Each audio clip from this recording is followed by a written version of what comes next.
Chittagong metropolitan police CMP পরিচালিত CMP school and কলেজের আন্তঃহাউস বার্ষিক ক্রীড়া প্রতিযোগিতা ও পুরস্কার বিতরণী অনুষ্ঠান জমকালো আয়োজনে অনুষ্ঠিত হয়েছে।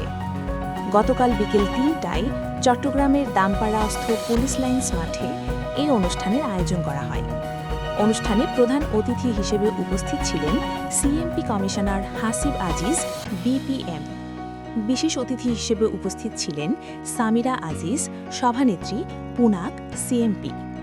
অনুষ্ঠানে সভাপতিত্ব করেন সিএমপি স্কুল অ্যান্ড কলেজের অধ্যক্ষ মোহাম্মদ শরীফ হোসেন। প্রাথমিক, মাধ্যমিক ও কলেজ শাখার শিক্ষার্থীরা এক সপ্তাহব্যাপী বিভিন্ন ক্রীড়া ও সাংস্কৃতিক ইভেন্টে অংশগ্রহণের মাধ্যমে নিজেদের প্রতিভা প্রদর্শন করে। প্রতিযোগিতায় গান, আবৃত্তি, নাচ সহ নানা সাংস্কৃতিক পরিবেশনা অনুষ্ঠিত হয়।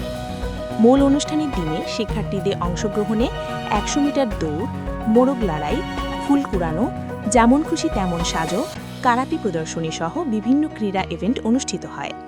পাশাপাশি অভিভাবকদের অংশগ্রহণে বেলুন ফুটানো, পিলো প্যাসিং সহ বিভিন্ন আনন্দঘন প্রতিযোগিতার আয়োজন করা হয়। প্রধান অতিথি ও বিশেষ অতিথিবৃন্দ বিভিন্ন ইভেন্টে বিজয়ী শিক্ষার্থীদের হাতে পুরস্কার তুলে দেন।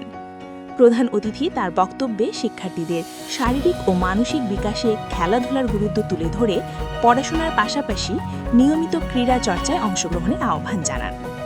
অনুষ্ঠানে আরও উপস্থিত ছিলেন সিএমপির অতিরিক্ত police commissioner crime and operations Mohammad Faisal Ahmed, উপ পুলিশ কমিশনার সদর মোহাম্মদ ফেরদৌস আলী চৌধুরী বিপিএম, অতিরিক্ত ডিআইজি পদে পদোন্নতিপ্রাপ্ত উপ পুলিশ কমিশনার দক্ষিণ হোসেন মোহাম্মদ কাবির ভুইয়া, উপ পুলিশ কমিশনার ট্রাফিক উত্তর নেসার উদ্দিন আহমেদ পিপিএম, উপ পুলিশ কমিশনার ডিবি দক্ষিণ শেখ শরীফুল ইসলাম সহ সিএমপির ঊর্ধ্বতন কর্মকর্তাবৃন্দ।